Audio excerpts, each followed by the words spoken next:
I believe I said it at some point before, but one of the biggest questions I think about as a creative person may seem like an odd one. For so many with dream projects, a lot of us are just sort of staring up at the stars of success. But the question that comes back to me is one which really pushes into our face over and over again. Say you did it. Say you made it. You did your dream thing.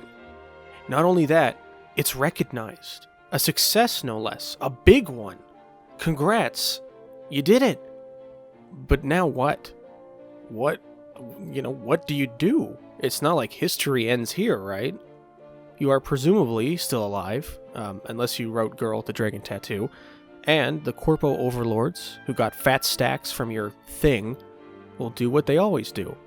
Ask for more. The Western director Quentin Tarantino said for years how he basically only wanted to do 10 movies. He said, "I don't believe you should stay on stage until people are begging for you to get off."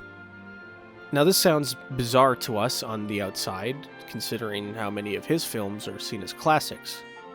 And perhaps if you want another one much closer to the world of anime, in Hayao Miyazaki's The Wind Rises, the dream version of the aeronautical engineer Caproni says to the protagonist Jiro, "Artists are only creative for 10 years. So you better live your 10 years to the fullest." These statements seem so odd once again to us on the outside. To someone like myself who now, really only right now, feels like I just started telling the important stories I wanted to, which is Volt Stella 1, available on itch.io by the way, this notion also seems at odds with reality, when Miyazaki himself has been, someone threatening to retire for 30 years now, who has a dominant creative output stretching even further back. Maybe Caproni should have said, live your 40 years of artistry to its fullest, actually. Even Tarantino, as well, also seemingly can still hold to his 10-movie rule, only if you also ignore the multiple other films he has written and produced, but not specifically written and directed. It may still be very possible for him to make another exceptional film. He is, after all, only 61. And directors, as a general profession, can run until, as Akira Kurosawa showed, they go literally blind and work until their final living days. So, what is the point of this? How exactly does any of this make sense?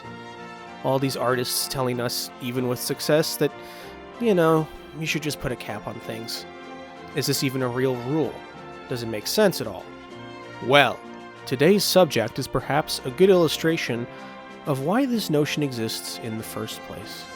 In 1979, Yoshiyuki Tomino began something. Mobile Suit Gundam. A series, a franchise, a creative behemoth, which was like a blinding polar star defining modern Japanese anime, science fiction, and in general, culture. In March of 1988, he directed, wrote, and produced Mobile Suit Gundam, Char's Counterattack. In terms of the characters, narrative, and their direct interpersonal conflicts, it ended. 11 months later, not even a full year, in February of 1989, Tomino was told to start it. All of it. All over again.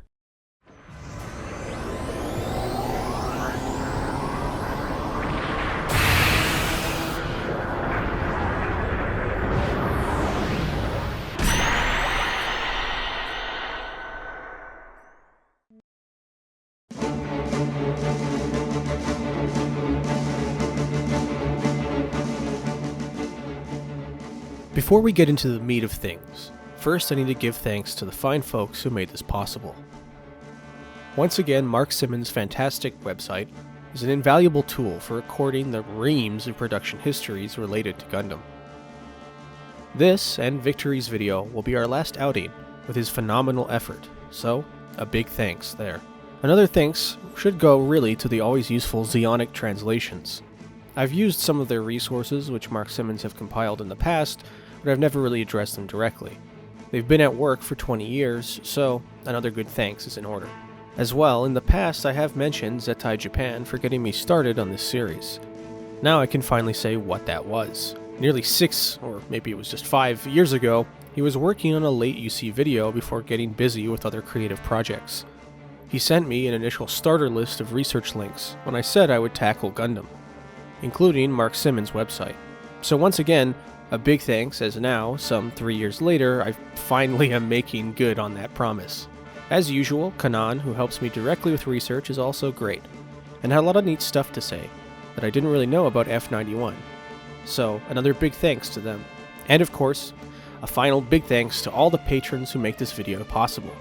Skuttlefish, Matthew Totaro, Metal Dragon, OsakanOne, Ethan Banks, Not Very Subtle, Carl Hager, Jen Zino, AJ Brown, Zachary Tebble, I Feed My Atlas Green Chicken, JXP, Julian Johnson, MiracleMajutsu, Kuropiko, Excelsis Caeli, Dopamine Cloud, Mike Murdock, Gabagool, Domestica 1664, Luis Correa, Francisco Esqueda, Rendar, Rylan Browner, DeepStateNine, Lucas Machin, Thermidor Otstarva, John L., Maverlin, Michael Behrens, Five Marks, Jesus Avila, Lost Cosmonaut, Fresh Bone, Tonster, Butt Prime, very funny, and Ray Ayanamim. With those acknowledgements out of the way, and big thanks to all those who helped, we can now move on to the usual starting place, the background history and context of this work. Once again, to set the focus, in March of '88, Char's counterattack had pretty much wrapped up Char and Amuro's stories. It had been a relative success, but history stops for no one. This of course led me to at first presume the old obvious culprit motivating things. Yep, you guessed it, it was this guy. What? Surprised? Yeah, so was I. Wait, who is this guy? Well, this is the 124th Emperor of Japan, Hirohito. The same guy who, after taking the throne in 1926, oversaw the complete transformation of his country. After the buzz and rapid Taisho era of the 20s, Hirohito ruled during the military buildup and aftermath of the February 26th incident.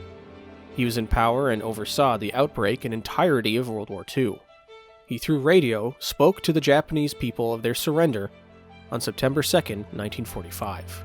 Thanks to the US wanting an ally in the Pacific and to ensure a swift end to the war, they did not remove him at war's end. Thus, Hirohito went on to see the country's post-war reconstruction, its rise to economic dominance in the heyday of the 60s, 70s, and 80s. So what did this man do to then make F91 possible? Well, on the 7th of January, 1989, he died. Now, to myself and many in the West, it's an easy oversight to miss how significant this is.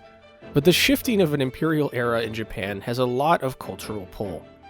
When you also remember that the Japanese economic bubble popped only a few years later into his son, Akihito's reign. So if you want a good comparison to kind of give you a bit of a perspective on it, what many in the West and the US feared the 1999 to 2000 Y2K big thing was, which, the 9/11 attacks sort of made a reality, kinda. This was basically like that, but for Japan 10 years earlier. A pivotal turning point, a new era.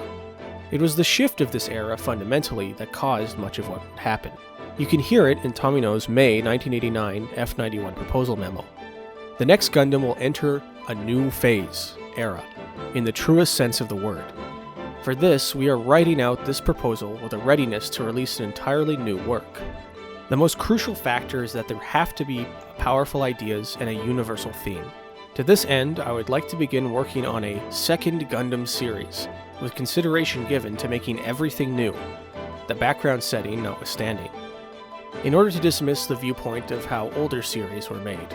Now here, what Tomino means by second series may seem a bit odd. After all, wasn't Zeta Gundam the second Gundam series? But you can tell from the wording, he means all of the previous series are essentially now part of the old era, the Showa era Gundam. This new project was internally referred to early on as the Heisei Gundam. Heisei being the era name of the new Emperor Akihito's reign. So this next project seems to be, and need to be, something new. We have a word for this also, in the modern vernacular. It needed to be a soft reboot. Something which carried over the general background setting, maybe even some of its details, but generally establishes a new, era of things, a new precedent. This may sound odd considering F91 was over 30 years ago now, but we can look at soft reboots as just being a symptom of huge franchises, right? From that angle, the only thing about Gundam which inclined Tomino to do this was its relative size and popularity. The earlier Universal Century had had 3 shows and 4 movies made out of it. And don't, for a second, think this is some unique problem, because we can begin to see something else airing just 7 months earlier, before CCA came out. Star Trek: The Next Generation. After a hugely popular original TV series, and at that point, multiple movies like Gundam, Star Trek found itself stuck with a now mostly played out cast and setting. So like Gundam, it would carry over the setting, the general stuff, some of the details, but skip ahead into the future to give creative room to its new characters and new world. TNG would jump 100-ish years, but at least for Gundam, it would only be set 30 years after CCA. However, like TNG and how it would be related to the OG Star Trek, F91 would try to carry over a core element of Gundam from 0079. A Tomino memo mentions this. In this work, against that background, the story evolves from the starting point of family, the most familiar and simple existence for boys and girls, who are the primary audience. One day, a war suddenly erupts. The main character, who throws himself into battle to protect his family and to survive, is confronted with various encounters and partings, and love amidst the flames of war. So, it's very familiar Gundam stuff. This got the ball rolling from February of '89, a month into the new era, and by April, roughly a year after CCA, staff began getting together. Koichi Inoue, a familiar returning face from the Sunrise Planning Office, mentions this in the 1991 Gundam F91 Official Edition book. Around April, it was determined that this work would take place in a completely different era and story setting. Thus, we would have to create an entirely new view of the mobile suit. Considering such issues, the idea of having Mr. Okawara do the mecha and Mr. Yasuhiko do the characters naturally emerged at pretty much roughly the same time. We then embarked on concrete meetings with the director. So unsurprisingly, wanting to start new but carry over things, they returned to 0079's mechanical designer in Okawara and character designer in Yasuhiko. The idea of getting the all-star original guys together. Now I will return to the mechanical design and the character design aspects later, but quickly I want to touch on something else. Namely, well, the name. Now, maybe you've never thought about it, but why the heck is it called Gundam F91? For the answer, we must turn to one of the only professional sports I care about. Automobili primo pi perfetta Formula Uno.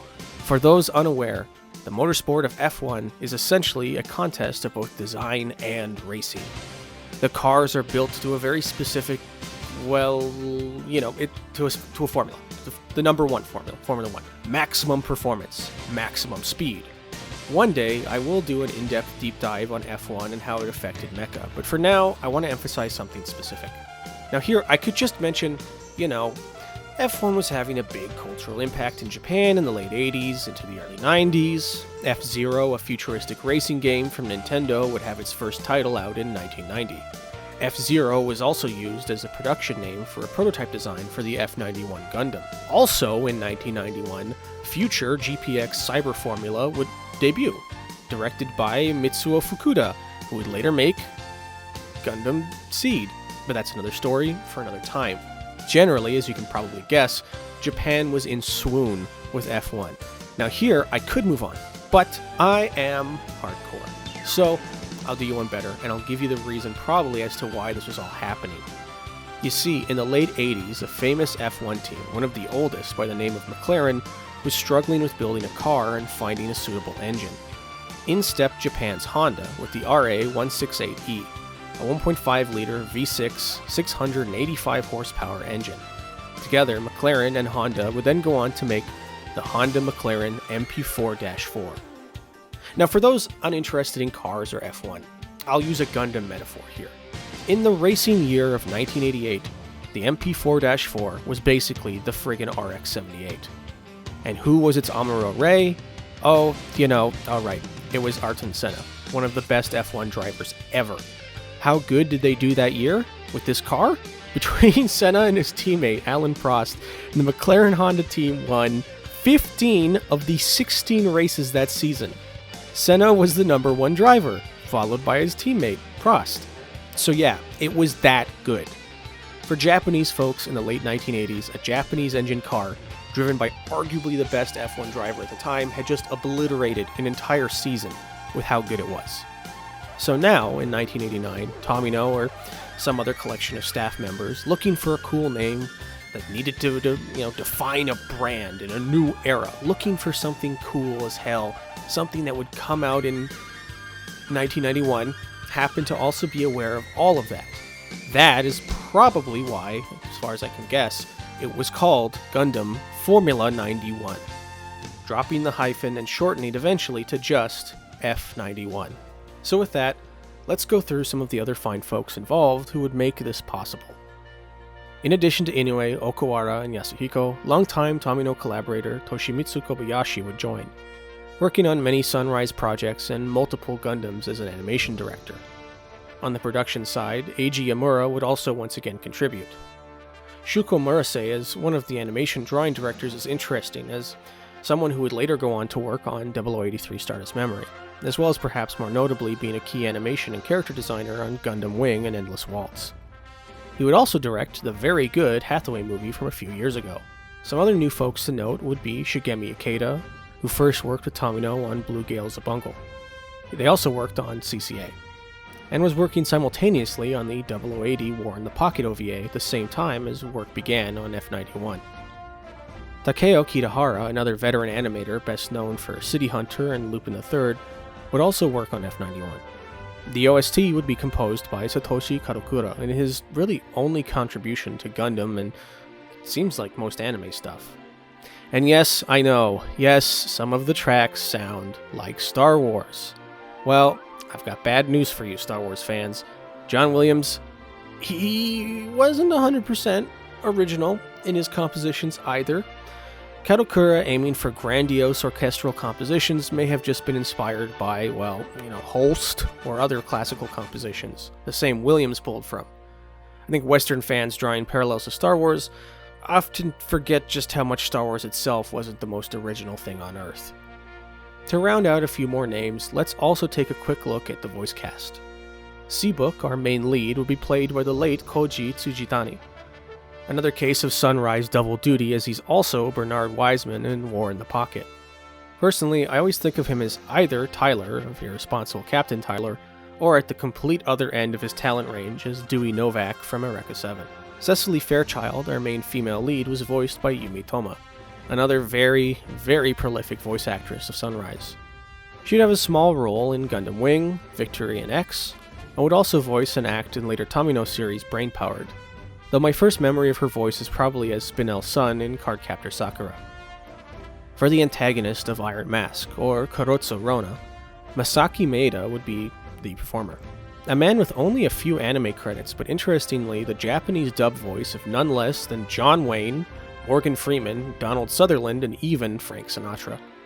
So, clearly, some, good talent at work.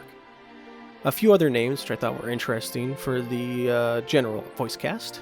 For the Allied Federation pilot Birgit, the role would go to Yoko Shioda, who was the voice of Triton in Triton of the Sea way back in 1972, which, as you may recall from the 0079 video, was one of Tomino's earliest directorial works, and also was friggin' Cosmo in Space Runaway Ideon. He was also Zabelli in the 2012 JoJo adaptation and Ryota in Slam Dunk. Zabine Sharu would be voiced by Kiyoyuki Yanada, who is also Paul Parappa in Gaogaigar and Richter Belmont in Smash. Oh, and he's the constant voice of Mike friggin' Hagar. Layli Edeberry was voiced by Mari Yoko, who would also go on to voice Nastasia Zabegov in G Gundam, and funnily enough was the Japanese VA for Hexadecimal in their cast for Reboot. As one last neat one, Dwight Camry was none other than Takahito Koyasu. Yes, Mr. Konodio himself. Also Toga in Utena. So that should give you a good general idea. I'll return to some of these folks in the later sections. So for now, you know who was on board to make the Gundam of the new era. A renewal ready for 1991. Okay, let's see what they achieved, airing on March 16th, 1991, the start of the new 50-episode series, which was... Wait, what? A movie? One movie? Wait, hold on. I thought it was going to be a show. Or was it going to be a or maybe it was always supposed to be a Oh, uh-oh. Oh, right.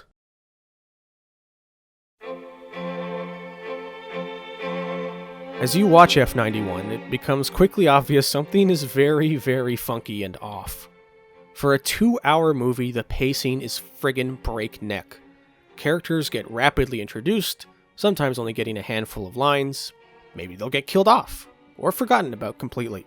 The editing and pacing is super rapid. Seabook and his friends are at school, at a talent show. Then the attack starts. Then they barely escape. Then they rush to a museum whose insane collector tries to fight back against the invading crossbone vanguard. Then he's dead. Then they drive their battered gun tank to an escape area and they use a small spacecraft to exit the colony. All within the first 20 or 30 minutes. It's just a go editing style. Later in the film, there is obviously connective tissue just missing. Seabook sneaks into the occupied colony and is just there. Characters who are supposed to have scenes are present even while their scenes are gone, like this captain of a fuel ship who didn't end up having his scenes included. But even beyond that, a lot of the shots feel like there's just frames missing. Characters suddenly jumping as if the tweens, the in-between frames that is, are just, well, not there. Now what if I told you it was even worse in its first premiere? As Konanne told me, when compiling research and info on F91, the theatrical cut, as it debuted in 1991, was in even rougher shape. Even more of the already rough editing was missing. Some shots were outright incomplete. Some were actually longer and were shortened. This cut only survives in early Chinese and Japanese VHS recordings, as the eventual F91 Laserdisc sought to correct this and is now the standard version you'll probably end up seeing. Now, upon seeing all of this, the impressions many first-time viewers may come away from is this general kind of feeling of, this feels like a TV series stuffed into a movie. And that's pretty much on the mark. Because, as the end of the last section kinda said, when it came time to make this new era's first Gundam, there was something important that wasn't where it needed to be. Just what shape that Gundam was going to be. A 50-episode, 25-hour show? A 2-hour movie? A 2-hour movie leading to a 25-episode show? A 2-hour movie leading to a 15-hour episode show? Yes, as you can probably imagine, for the labor-intensive process of animation, it's kind of a big problem. So what happened? Thankfully, Mark Simmons here has translated 2 illuminating excerpts to start to answer just that. From the Gundam F91 Report Deluxe. In October, a go is briefly given for a TV series, but 3 days later, there's talk of calling it off. This happens 2 or 3 times, and although a TV proposal is created, it is ultimately not possible to launch a TV series in April of the following year. At the end of October, screenplay work begins on the assumption of a movie version. Director Tomino adds the idea of resolving the story of Cecily and Seabook by having her return to the hero's side at the end. To put that into context, the project began planning in early February of 1989. Here in October of 89, a full 8 to 9 months of planning later, is when this uncertainty occurs, or at least was noted by Koichi. So it is a time crunch then. Yeah, simple enough. They simply took too long. Well, as Mr. Simmons also translated from The Great Mechanics Volume 8, Director Tomino was originally planning this plot for this project on the assumption that it would be a new Gundam TV series. However, the situation also meant that it was a fairly risky time to start a new Gundam TV series. In the second half of the 1980s, the TV anime that had flourished in that decade started being replaced by variety shows due to declining ratings. The number of shows broadcast had decreased dramatically. In particular, the real robot animation that boomed after the success of Mobile Suit Gundam had almost disappeared. Moreover, because of various factors such as the popularity of home game consoles, sales of toys themselves were gradually decreasing. Bandai and the other companies involved concluded that, at present, it would be unwise to launch a new Gundam TV series. Now, unsurprisingly, verifying this is rather difficult. It is true that around the later half of the 80s, there was a slight decline in anime TV production. It's also true that toys were facing stiff competition from the new and booming world of video games. The late 80s would see the still dominant NES face off against the Atari 7800 and Sega Genesis. the SNES coming out right around the corner in '91. So I can't say this idea is also all that far-fetched, that a sunrise increasingly orbiting the influence of toy maker and sponsor Bandai would pressure a major creative decision like this. It does mean that, once more, when looking for the source of F91, or Gundam in general's problems, yeah, it's the Gunpla again. This time, just the pure potential desire for money saving rather than creative direction. In terms of the timeline, things were also made worse as Tomino tried to account for the shift, with Tsunehisa Ito joining initially to adapt Tomino's screenplay into that TV script, only for it to shift. Koichi Inoue notes from the F91 official edition, "This initial plot, the series structure up to episode 13, was created in October. But if it wasn't going to become a TV series, there was a big problem. At this stage, it ended with Bera, Cecily, being firmly hostile to Seabook, so they'd be separated. But for a movie, we had to give a happy ending, so we needed her to come back around. I'll come up with something," the director, Tomino, said, and so the director began adding memos to the 13-episode plot as he tinkered with the ending. By December of 1989, the script still wasn't done, but even having shifted to the movie format, the deadline was pressing in. As December began, however, the script still hadn't arrived. "I'll do it this month, no matter what. December is always busy." But it wasn't finished. Though it was only half done, character work began using this as reference. The director, Tomino, immediately began writing memos too, making lists of what would be sufficient to cover the entire story. This then leads to much of the bulk of the design work being done while the script was still then in the works. We were rushing around, negotiating with each of the studios for more time, saying, let's do this before that. We were hearing that the first script draft was tentatively complete, and would at least be revised in time for a December Christmas present. But director Tomino was quietly saying, it's going to be a New Year's gift. So it was. And as the new year began, the mecha and the character work were more or less done. And so the official proposal for the movie version could be created. We brought it to Bandai and Sochiku, and it was passed back and forth for a while. Normally, I feel like we're halfway done once the proposal is finished, but not this time. The script was now in its second draft, but even as we asked for the revisions to be finished during January no matter what, February was approaching. As he checked the first part that he had received, the director said, I can draw storyboards from this. So yeah, before the script was done, they began the process of making the movie. This is very, very odd for animation, when months of work are needed usually to get the script hammered out well ahead so the scale and budget of the project could be kind of reined in and kind of designed around. We had now begun animating, but every time the location of a single cut changed, the background art had to be replaced. Mecha appeared one after another, and various objects and countless people were running around in the streets. This was tough for everyone.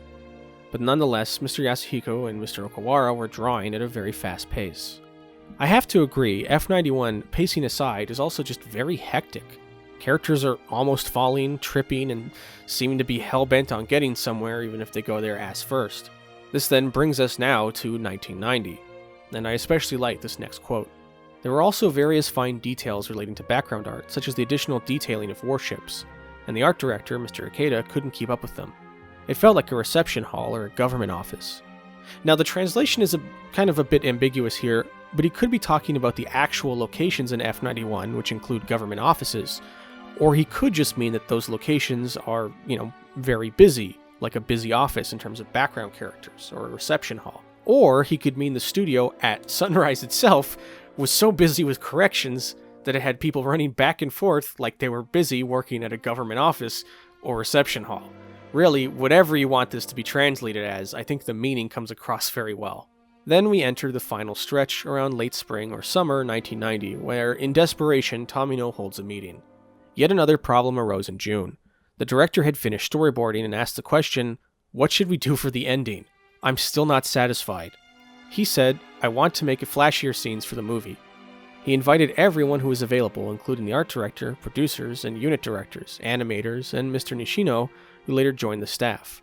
The topic was, is there anything you'd like to see in Gundam? Everyone, please say whatever you want.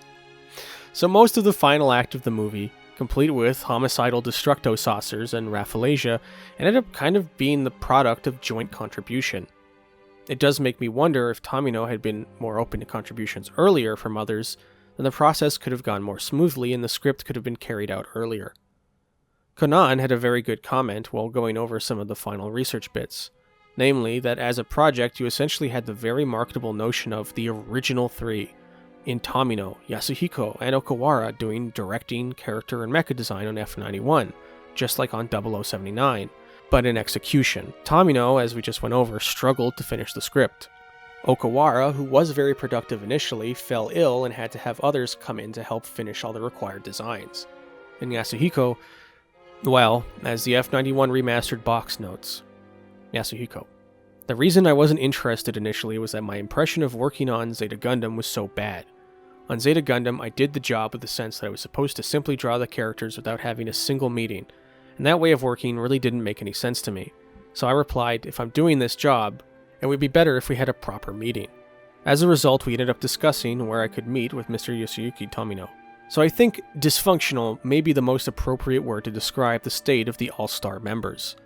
From this, Inoue ends the F91 official edition interview with, a variety of people exhaustively considered the rationales of the fine details of this work.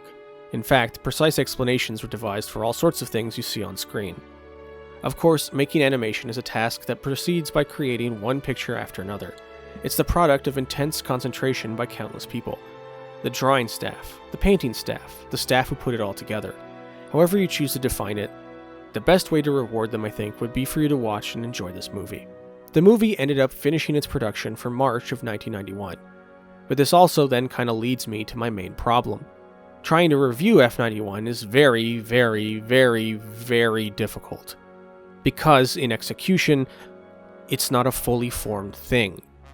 When I previously looked at the series like Gundam, or the Big O, or the short Yukikaze or Blue Sub No. 6 OVAs, the series I hope to review, evaluating and talking about them is a joy, even if I love them or even if I hate them, because they are whole works.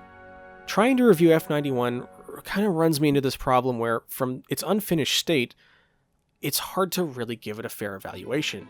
Like, yeah, I could nitpick and be hypercritical of the obvious fact this movie is a pacing car crash filled with unfinished animation, and tons of loose ends of characters and narrative. Or I could be apologetic and say how the ideas can't really be judged because ultimately the package we got was so compressed and the compression process also kind of broke it during shipping.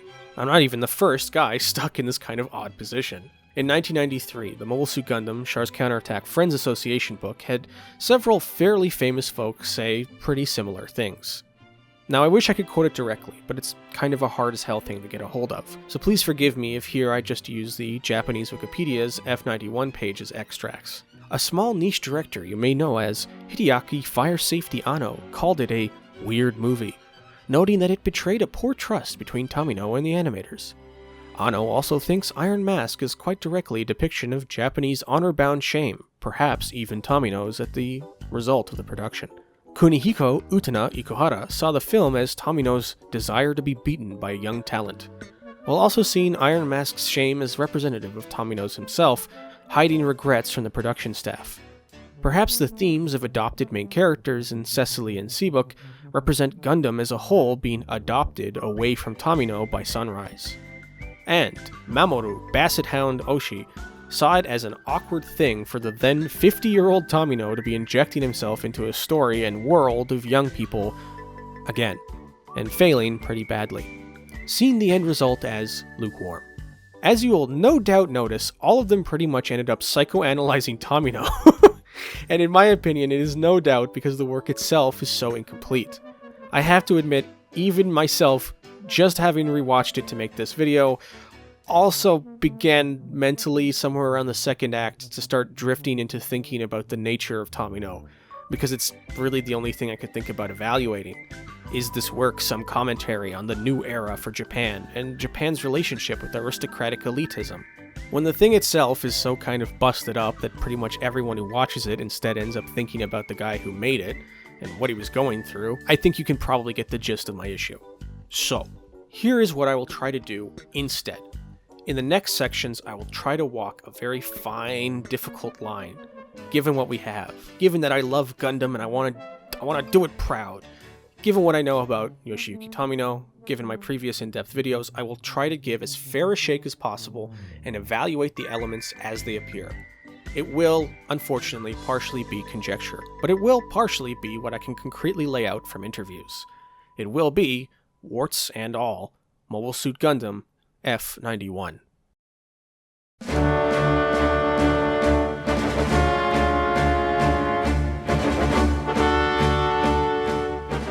In 0079's video, I laid out what I felt was a pretty solid idea of why Gundam's conflict worked.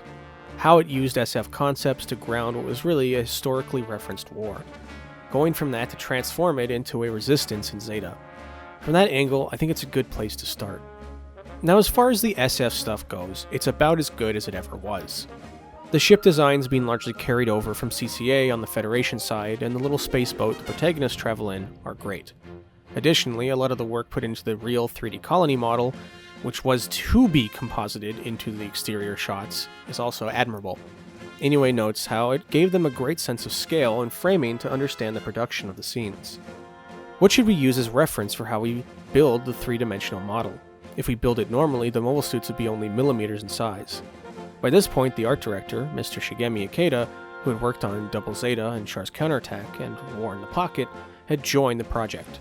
The harmony between Mr. Ikeda and director Tomino was wonderful to see. What if they break the glass around here so they can go in and out? How about this kind of frame construction? During this process as well, they made many interesting observations about the nature of space colonies. By trying this, we came to understand many things. Mobile suits had always flown around rapidly, but when we calculated their speed, it exceeded Mach 40. In fact, they were approaching at almost a fraction of the speed of light. Up until now, that's how fast they'd been flying.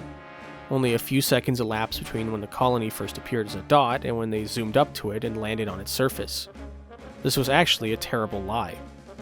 Is the range at which a colony can be seen as a dot tens of kilometers or hundreds of kilometers? When you rush in from this distance and land, how long does that take? If you can see the colony with your own eyes, then looking at it from here is equivalent to this distance. It was excellent reference. What's more, when we recorded the rotating colony from various camera angles, we better understood how its curved surface turned away in perspective, and adjusting the angles of the mirrors to match the setting. We better understood how they turned now that we could actually see it. The ends of the mirrors are moving faster than Mach 2. They also considered how trees growing by the ends of the colony would be windswept in one direction consistently. However, sadly, due to the timing and budget crunch, the colony model's technical difficulties of filming would sadly end up shelving its shots. It would, though, be later used. Whatever we did, it was clear that the work ahead would be difficult, and so we regretfully shelved it for the time being. But later on, the director and the grand producer came over to the planning side and said, "We can't let you just throw it away like this." We'd already put it in the budget, so couldn't we use it for something? This was a later development, but the 0083 staff also came by to photograph the model, and their work proceeded using those pictures as reference. In that sense, by putting the colonies, the current Gundam world, before our eyes for the first time in a proper form, it really was a useful reference. This object now resides in the planning office. So, all things considered, despite the schedule, despite the crunch, they were definitely set on upholding the relative realism of their science fiction, of Gundam. Committing to a risky model did help them draw even more accurate ideas of what the setting and its scale really meant. So this one is sadly a victim of F91's general compression. At least it would go on, like much of F91, to help later Gundam works. But what about the war aspect, though? After all, that military realism contributed to Gundam's relative realism very strongly. What about our core conflict? This one I feel is less admirable or really even noteworthy. Now, when you say to me, Argenbolt, the enemy is the crossbone vanguard of Cosmo Babylonia, holy crap, does that sound awesome! Some kind of like pirate Mesopotamian empire of it's just Zeon again. Damn. With F91, we are up to the third, basically just Zeon. What really comes to mind is Tomino's words from that 1989 memo, namely, "To this end, I would like to begin working on a second Gundam series with consideration given to making everything new, the background setting notwithstanding." So here's the thing. I love the Bronze Age. I love its rich, detailed history leading to humankind facing an apocalyptic systems collapse. It's interesting as hell and super relevant to us facing our own impending polycrisis of the modern era. But outside of clumsily kinda using a Faravahar-like symbol some cool background statues and decorations, there isn't really all that much Babylonian about this Cosmo, like from the Report Deluxe. Referencing Babylon, which created the first laws in human history, the director suggests using the name Cosmo Babylonia for this new power, the first law-making body in outer space. Here's the thing though, Babylon didn't make the first laws, we just happen to have a really good record of them in the Lost Stele of Hammurabi. They were also, very likely, spoken and written laws in lots of other places that just didn't survive. You add on to the fact that, well, Babylon was, talked up quite a bit in the Bible, as the Old Testament was being collected during the Neo-Babylonian Empire's relatively short period of dominance and influence. It ends up giving something of an overly inflated importance, but in general, in comparison to 0079's tight historical basis, it just isn't the same meaty kind of bedrock for a central conflict, I feel. No, Argon, you're being too archaeological, you nerd. The point is, like Hammurabi, Cosmo Babylonia would impose law and order onto space. Okay, but what the hell does that mean exactly? Did the Federation not govern the colonies through regional administrators in the Colony Corporation? We have seen them in 0079, Zeta, and Double Zeta, and Char's Counterattack do just that. It's not like law didn't exist in space. Zeon also clearly had its own laws, if you want to go for the, new in space from space angle, that it wanted to enforce through taking over the monopoly on legitimate force from the Federation. Like Zeon gassed colonies which resisted. They weren't just doing that for fun, they were trying to impose Zeon's authority, so their laws, over the Earth sphere of influence.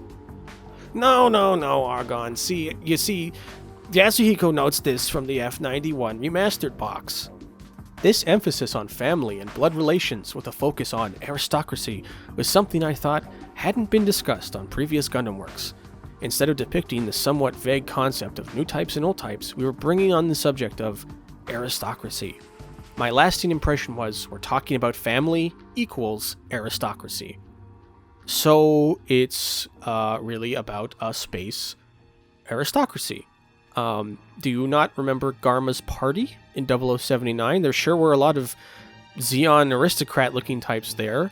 What about the Titans? Those guys are looking pretty aristocratic towards the end. I mean, even if you say they were like a military junta, they also had government connections and aristocrat politicians. And do you not remember Haman Karn's big fun ballroom blitz in Double Zeta? It was filled with, yep, you guessed it, aristocrat-looking guys. Char's big speech at Sweetwater. Do I even need to say it? Either these are all just some very fun costumes, or we have definitely seen many times a space aristocrat before. Argon, those are just space autocratic oligarchs in a Prussian costume. So clearly they don't count as Don't even get me started. It's just the same thing, again, sadly, politically. Even the crossbone aspect wouldn't go full laser cutlass yar until, Crossbone the manga. So you can call your new Gundam baddies Galactic Hatusa, whose army is the Hussar Conquerors. But unless I see an all-Polish space army in front of Shupiluyama in an astronaut suit, it may as well be McCool's cool army. Now, having said all that, there was something which popped out in me from the production translations, namely from the 2009 DVD.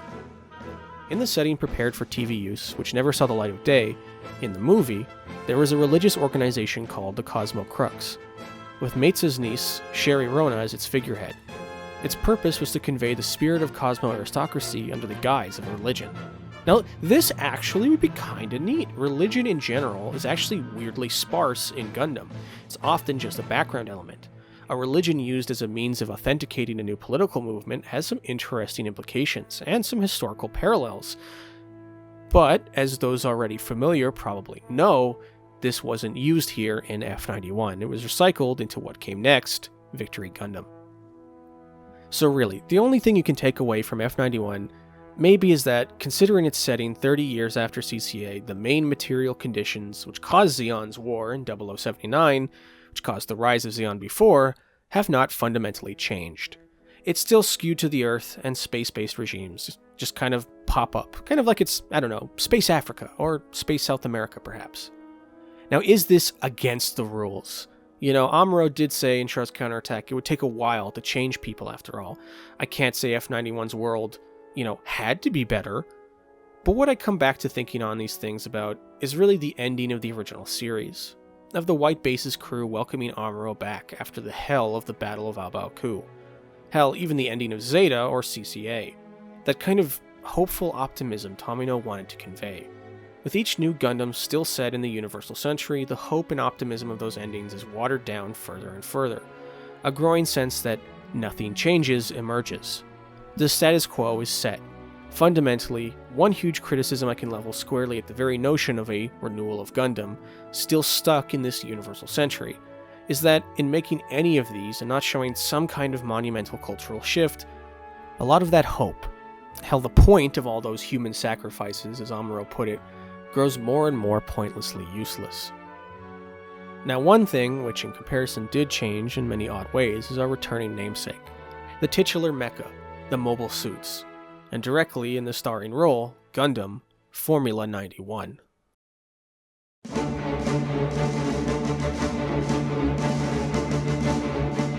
After 0079's conception, after Zeta's transformation, after Double Zeta's, inflation, and CCA's effective just reset, unsurprisingly, much of the work for F91 is put into just what its mobile suits would be. The background material focuses heaps on the process of design, so let's dig into some of that. As I mentioned before, Okawara, who started it all, would return for this important role. One thing which stands out is F91 is the first instance of what would become an almost running joke of trying to redesign baddies to be Gundam-ish, or in this case, Zaku-ish, without just, being more Zakus. As Inoue remembers, Tomino and Okawara's interactions from the Report Deluxe. Director Tomino, what orders did you give Mr. Okawara? Well, I said, no more mono eyes. This conversation took place around December. And then he wasn't sure what to do. How about this, he said, bringing out some ancient Babylonian artwork in which the eyes were round and large. Director Tomino had a number of picture collections and photo books from places like the British Museum. The books were thicker than phone books and bigger than B4 paper sheets. They landed with a thud. I took these by car to Mr. Okawara, who said, they're cat's eyes that also look like gas masks. So he tried drawing based on this. We also talked about how Shakoki Dogu might be interesting. Shakoki Dogu gas masks and Babylonian artwork. I think I've got something, he said, and drew the Denon Zon and Denon Gay series. The crossbone baddie suits in general make me feel somewhat conflicted. I think the designs are relatively strong, but in terms of their inspirations, I feel like something got a bit lost in translation here. Namely, the Babylonian elements. I just don't see it very much. In the process of mixing together the elements, they do make a new distinct whole, but they just don't carry enough Babylon for me to say they succeeded here. And don't get me wrong, I love Dogu. If you're saying we're gonna do some Dogu mecha, I'm on board right away. But I don't feel like they really did that either very well. So I like them, but in the process of creating anything, sometimes too many influences dilute what should be otherwise a pure expression. As for the Federation mobile suits, F91 is in something of an interesting place, namely in that it recycles or transforms a number of designs from CCA, like the Jigen. This is interesting because it does carry over a bit of real-life realism, where at times, Gundam's world often kind of seems to pretty consistently just kind of dispose, in the garbage chute, old designs for new ones. Given the Gunpla impetus, it also makes, somewhat of a nostalgic sense for F91. Now, 30 years later, we have had a Universal Century, friggin' cram-packed turducken style, with what I feel is way too many goddamn Gundam side stories. Too many Gundams which go nowhere and do little outside their manga panels. There's little that they contribute, really, beyond making cool variations. They don't really make a lot of technical sense. So here, way back in F91, it is a weird fossilized period where, 30 years previous was the last major war in the Universal Century, that being Char's Counterattack. So it makes sense the Federation would just kind of hold on to its mainstay designs, like the Jigen and its variants. In real life, the F-16, F-15, and, even not that really long ago, the F-14 all hung around for quite a while. As you should probably know, yeah, they show up in Unicorn and Hathaway, but you should know what I mean, though, when I say this line of descent from CCA to F91. At this point in time, it's a much straighter and less branching path. Now, interestingly, here's something else that happened. Okawara, as I mentioned before, fell ill with some medical emergency during F91's later production stages. So retrofitting the Ziggas, originally an Izubuchi design, into an Okawara one fell to a younger staff member. However, there came a point where there simply wasn't time to design all the mobile suits that appeared at the beginning. Mr. Okawara's health was beginning to suffer, and from this point, he was feeling overworked. After all, he wasn't just doing Gundam. And there was still a lot to do on this Gundam project. There was so much that people were looking at it would say, just how many movies are you making? Enter Junya Ishigaki. Though he'd made his debut with X-Kaiser's Enemy Mecha, this youngster had been with Sunrise's planning office for 3 years.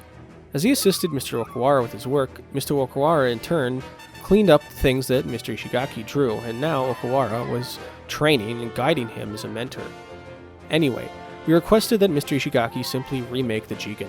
Up until now, he had been watching Mr. Okawara work. He asked, do I have to draw something that great? Then he made a Jigen A, B, and C. That's Mr. Ishigaki for you. He deliberately reworked parts of the Jigen from Char's counterattack that were fairly smooth to give them a hard-edged feeling, and gave the nozzles and thrusters on kind of an Okawara style. His drawings were approved as is, but Mr. Ishigaki couldn't do this in such large quantities either. But this leads to an obvious thing the movies focus on: the difference in size between the new baddies and the old good guy suits. This makes for an interesting mechanical contrast, where the tech advantage of the new forces being built on smaller size but increased mobility does kind of somewhat evoke the advantage the Minovsky microfusion reactor gave Zeon in the One-Year War. From all of this, then, it creates an interesting shift technologically, but the origin was actually Tomino's impetus. As Great Mechanics Volume 8 writer Mamoru Ishii noted, for some time the director had found it vexing to stage scenes that combined human beings with 18-meter giant humanoid weapons, because the size of the mobile suits was too large. It was difficult to compose images in which humans were positioned near the mobile suits. When mobile suits and humans were sharing the same screen, if you were trying to show the human's gestures and facial expressions, then the mobile suit's face wouldn't fit within the screen. On the other hand, if the entire mobile suit, including its face, were on screen, then the humans would end up being too small. Director Tomino came up with the idea of miniaturizing the mobile suits as a solution to this problem. In fact, on Gundam F91, the director had combined humans and miniaturized mobile suits in the image boards he initially drew. So it is interesting how much this shift came from a composition challenge rather than, as I initially thought, some Bandai-side reduced toy sales plastic price thing. As Ishii continues, honestly, when the idea of miniaturizing the suits came up, I was rather surprised. In terms of mobile suit design, there were mixed feelings in the studio, and if the mobile suits ended up being downsized, then you wouldn't be able to put them alongside the existing product lineup. This is how Hirofumi Kishiyama, who was responsible for Gundam F91 product development in the Bandai Hobby Products Department, recalls these times. For the previously discussed staging reasons, Director Tomino wanted to reduce the mobile suits to a size of 8 or 9 meters. The problem was that if the mobile suits were miniaturized that much, it would be impossible to put them next to the Gunpla, which had previously been released in a uniform scale, creating a confusion for the customer. Ironically, what this led to was, as Mark Simmons noted, actually an increase in toy size, because the new kits would otherwise be even smaller than the standard 1/144 Gunpla line. So Bandai made the F91 kits 1/100. This ironically meant the scale would be shifted to such a degree that they would be 15 centimeters tall, whereas the original 1/144 scale was 12 centimeters.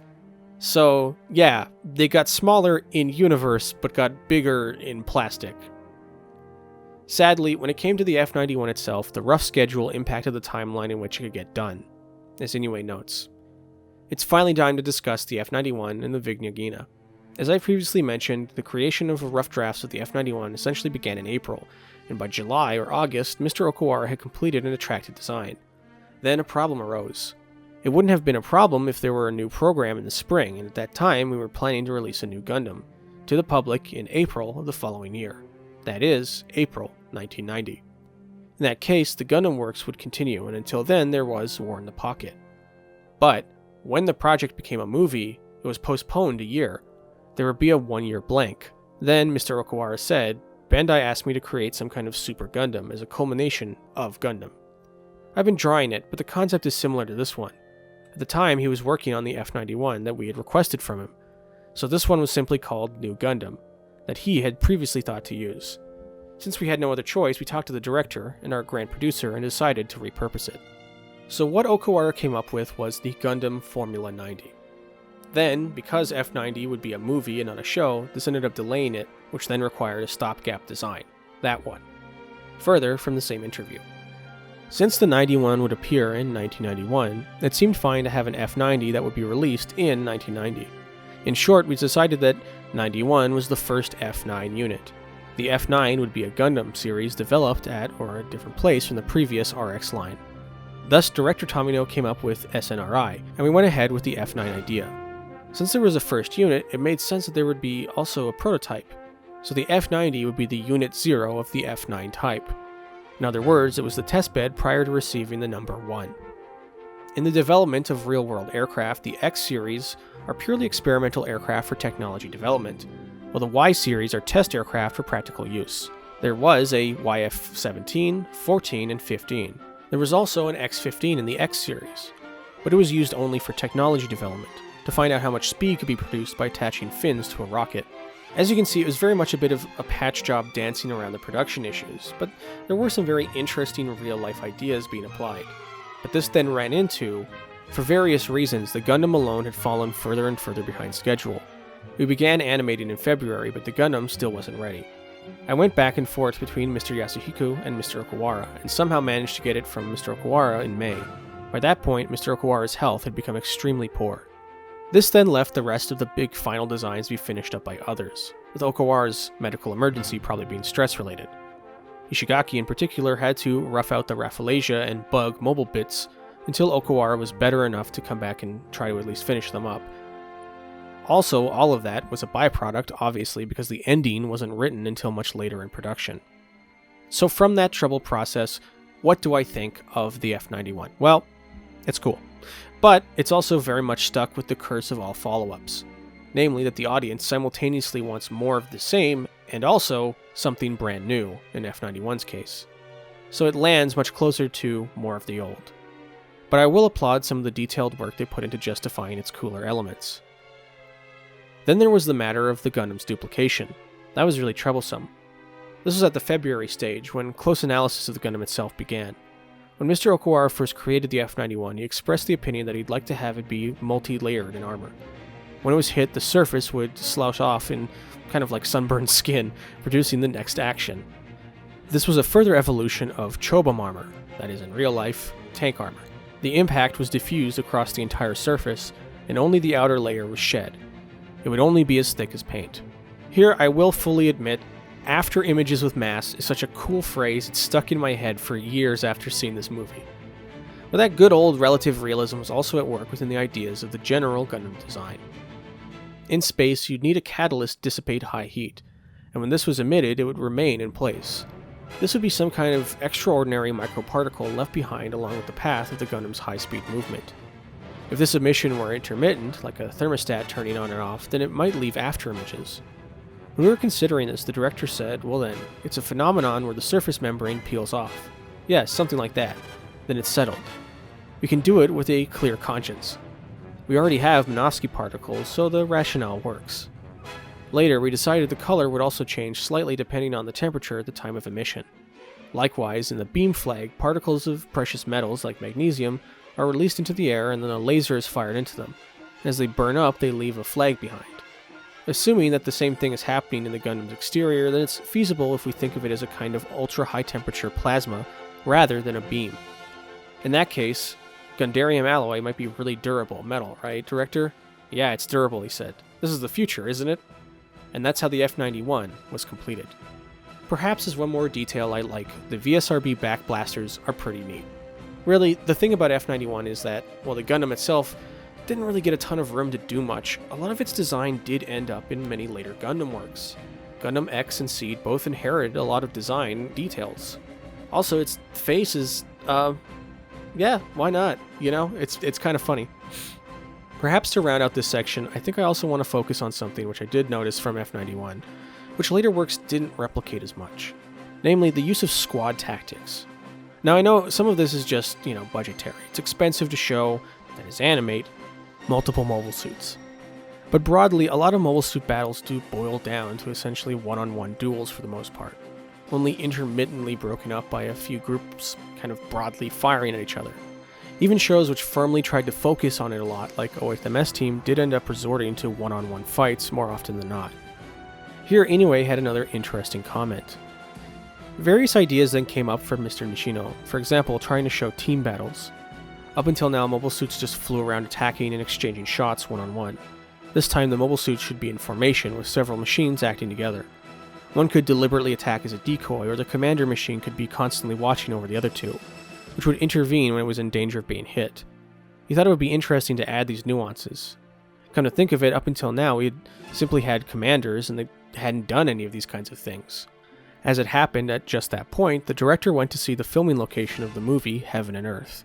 Seeing how the armies moved, he said it would be interesting if we could show this effectively. Now sadly, I don't think any work has truly approached the scale of Heaven and Earth. Oh, wait, what? You've never seen Heaven and Earth? What?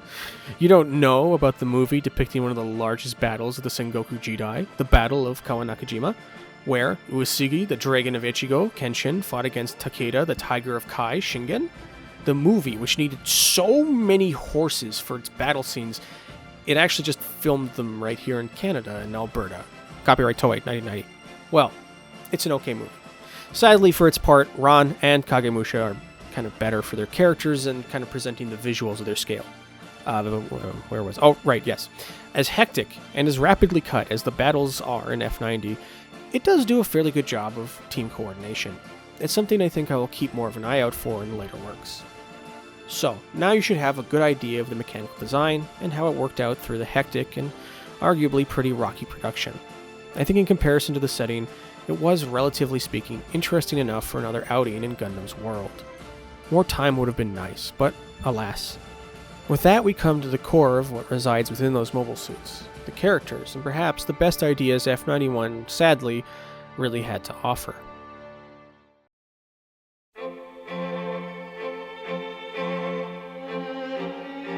It is interesting, given how much background material focused on the creation and the design of the machines, that very little ink is spared for the details of the characters. In one of the sections, a quote kind of jumped out at me. Up until Gundam Double Zeta, we had an expert performing SF research. This time, it was more like a family story than science fiction. As Tomino made more and more mecha stories, the nature of family and how it impacts people really starts to emerge as a recurring theme. Now naturally, as later stuff, and in general with full shows like Brainpowered, it had more room to express itself. But that doesn't change the fact that we do see the strong nugget of the idea all the way back here in F91. The fact Cecily was basically raised in exile from her autocratic Rona family, and that Seabook has a single father in essence only because his work-obsessed mother left home, does actually strike me as one of the more, new, interesting ideas in F91. Of course, Amuro had his workaholic dad. Camille and Dunbine Sho had their neglectful workaholic moms. Even Seabook's dynamic with his little sister is sort of a repeat of what we saw in Double Zeta, so I won't say it's totally new in detail. But as a whole, the combination here is, to me, perhaps one of the most interesting ideas left on the cutting room floor by F91's compression into a single film. Like, specifically because Cecily and her family's dynamic are tied into the political aspect so directly. OG Universal Century Amuro and Char's stories are mostly separate things. They overlap with Lala or the Aug ever so often, but generally they're two actors affecting each other through their actions rather than by blood relation. One of Tomino's earliest memos for F91 from the end of 1988, which Zimmer translated, said about as much. It's impossible to convey the story without a family dispute. An excerpt from a scrapbook made me consider this. By the time we get to Hathaway's Flash, I think we've already overplayed the overview, or rather exterior relationships. So we'll craft a story that looks at the problems that arise from a family, because of a mother and father, and the relationships between ideality and reality. It's a strong idea, really, and I'm not surprised Tomino would later return to it so often. and what little we see of it in the movie does give a strong impression that perhaps it would have been focused on well. When Yasuhiko was brought on to do his character designs, he noted very similarly this focus from Tomino. I gathered with Mr. Tomino and Mr. Kunio Okawara and the Sunrise president Eiji Yamura in a conference room at the current Sunrise main office, and we held a meeting just as promised. I recall that was when I heard Mr. Tomino say the theme of Gundam F91 is family. I remember that we weren't really able to have a proper conversation, but it still felt better than working on Zeta Gundam, where we couldn't have any meetings at all. Since we had that meeting, maybe that was also when I received the character design orders. I think it really is the aspect of F91 that I find both the strongest idea and also the one sadly unexpressed by the limitations of the work, yet which would be reused and remade in subsequent Tomino works quite a lot. In 0079 in comparison, we had the Zabis and Garma be largely only ever tangentially proximate to the White Base's makeshift family. Char is the link that provided that, but that was really it. Cecily's pressure of being both a figurehead and a human girl under that aristocracy that she had to support, emotionally, would be reused in Turn A with Diana Soleil. Even Iron Mask, with his, yes, Ultra 7 inspired mask being something worn out of familiar shame, would return in Brain Powered. Sadly, we will never see the Eye Slugger launchable metal mohawk that Tomino discussed in action, as it was cut. Even Koichi Inoue comments that Tomino's initial screenplay outline was, despite being for a Mobile Suit Gundam series, mainly also focused on those character moments. Because the screenplay was so detailed, there was a lot of material, and I remember it ended up totaling about 260 manuscript pages. Considering that the action wasn't described in detail, that means the dramatic parts alone are really long. It was supposed to be shortened in the storyboards, but the completed storyboards became even longer. Indeed, as the work was finished, I do see a lot of these fairly well fleshed out moments in it. Seabook reuniting with his father only to have him die, meeting his mother again, even his sister's interactions are all well done. Cecily cutting her hair, Iron Mask casually killing the man that caused his wife to leave him. Even during the crunch to get the ending done, the idea of making something of an emotional reuniting was focused on. The director abruptly came to me and asked, couldn't they kiss in outer space? For a moment, they touch visor to visor and then they open them up and meet perfectly. But the designs are already finished, then it can't be helped. We'll just have them embrace each other. And that's how the last scene was completed. So prior to that, we decided to be as shameless as possible. When Seabook looks, he sees a lily flower spinning in the distance, and Cecily is floating in that direction. Now Gundam has plenty of its fair share of impactful endings, going back to 0079 itself. But what sticks out for me with F91's at the end here is really that, despite its rough shape and final problems, you do get the sense to see a bit of a strong idea of what could have been. I think, given that, maybe the original full F91 could have been something worth it. Another mostly UC setting, even some cool, but not that out there mobile suit mechanical design, maybe it would have all been worth it for just these characters and their potential story. It is something which really makes me consider how well Turn A turned out in the same capacity, while also making cool robots in a more novel setting at the end of the day. But that one's appraisal is still many days ahead. Sadly, for F91, it didn't get that room or focus to explore those stories, so I really don't have much more to say. This section as well now shortly concludes here. It's time to finish F91's video as a whole. Even Mark Simmons, with his extremely thorough and studious cataloging of Gundam's production history, remarks, "Passing judgment on the artistic merits of Gundam F91 is beyond the scope of this production history, and I'll leave that up to the reader, but given the project's original goal, to lay a foundation for the next 10 years of Gundam, I don't think it could be considered a success." Mark is generally very, very academic and unjudging in his research, but here, I guess I can't help but somewhat agree and kind of disagree. Functionally, F91 itself did fail to become the second Gundam series Tomino envisioned. It didn't even get to really tell or finish its story, but what it did do in a weird way was lay the groundwork for many ideas and methods that later Gundams, or even just later Tomino shows, would end up using. It was a kind of learning experience of sorts, which, while a failure in its own right, was something with some strong ideas nonetheless. But, as you may have had knocking about in the back of your mind, I began this video with something more specific. I began the video with the question of the limits of success, of what those who made it have to face after they've made an impact with their art. Now we've looked at F91 in detail, so now we will return to this notion, because now, as Mark did at the end of his deep look, we can pass a form of judgment. Critically, I think this notion, the notion of even making a second Gundam series, a new era of Gundam, was fundamentally flawed. As I went into excruciating detail in my 0079 video, 0079's success was from a novel creation, something which responded well to the anxieties, dreams, hopes, and fears of a new anime-watching Japanese people. And because many of these anxieties have not changed, it remains just as strongly relevant now. It was very much the material conditions which made and make it so relevant and resonant.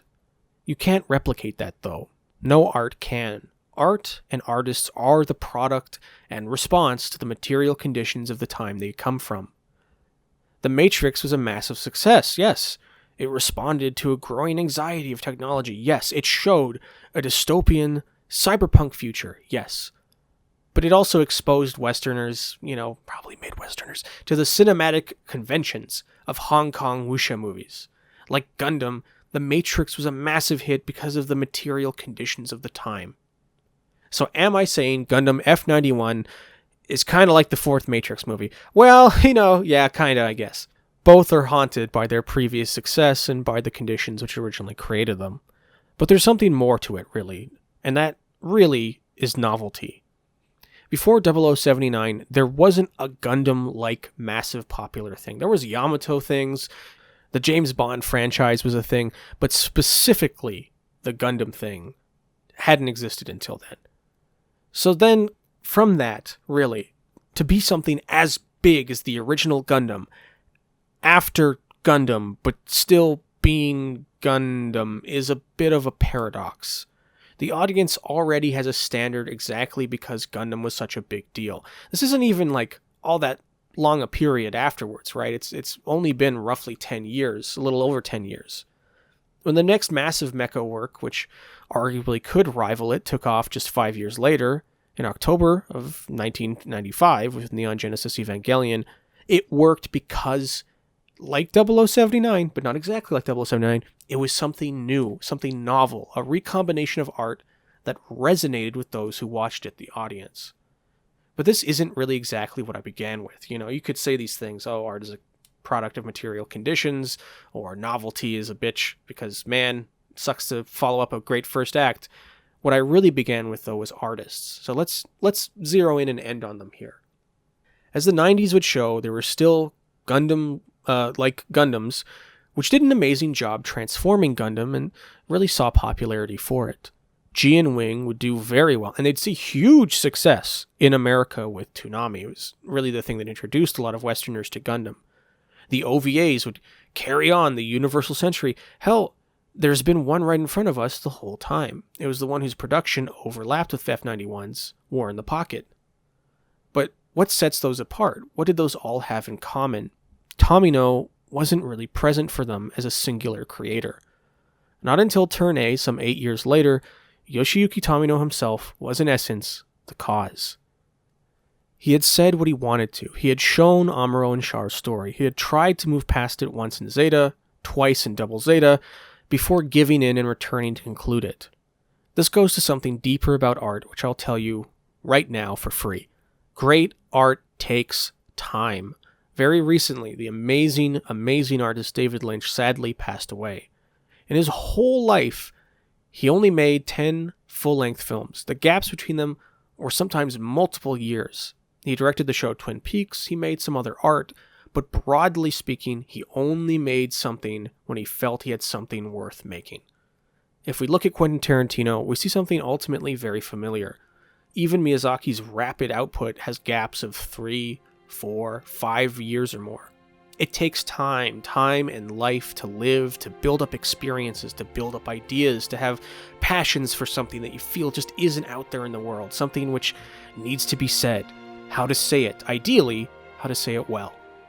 When I had the idea for Volt on the electromagnetic planet, I was in high school 10 years ago. I could have rushed to make it then, or perhaps even rushed to make it 5 or 6 years ago if I really wanted. But I also wanted to do a good job. I wanted to say something strongly and distinctly, say it with my voice and my art and my words. So I let it sleep inside me for a decade, building up the practice, the life experiences needed to bring it in turn to life. And I don't think I'm on the level of Tomino or Miyazaki or whatever. I'm just saying personally, this is how it feels. This is what I've seen. So, when Tomino made 0079, he had worked for many years, that's true, in anime. He had worked on the older styles of super robot anime. He, I have no doubt at all, did likewise. He built up ideas, he built up thoughts, he read things outside of anime, read about space, saw realist war films, art, which gave him in turn ideas and inspirations. As a human, that was how 0079 became what it was. A robot show, a realistic post-war cinema story, an anime to sell toys, bits of cowboy stuff, a space odyssey, a gritty war story about youth and the hope of peace. When Zeta was made, Tomino had more or less 5 to 6-ish non-Gundam years to go away from Gundam and come back with ambition and ideas. When Double Zeta was made, he was trying to run another marathon on his marathon. CCA was then a well-done victory lap, a final effort to wrap up this massive thing he had given life to, this Gundam. F91's biggest flaw, more than a tight schedule, more than a toy company breathing down his neck, was perhaps that F91 was simply made before Tomino seems to have had time to build up the ideas and life necessary to make the most of it.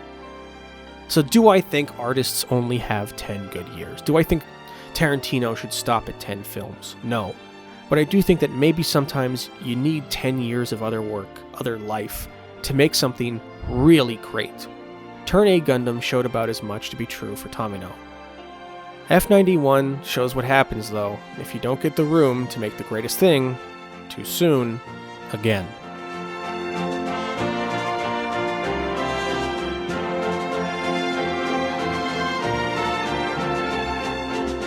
Of course, our story isn't done. On April 7th, 1979, the Universal Century 0079, Amuro and Char's story began. On March 12th, 1988, UC 0093, Amuro and Char's story ended. On March 16th, 1991, UC 0123, Gundam F91 tried to start it all over again. And then, on April 2nd, 1993, 2 years later, in Universal Century Year 0153, Yoshiyuki Tomino would debut Mobile Suit Victory Gundam and try to start it all again.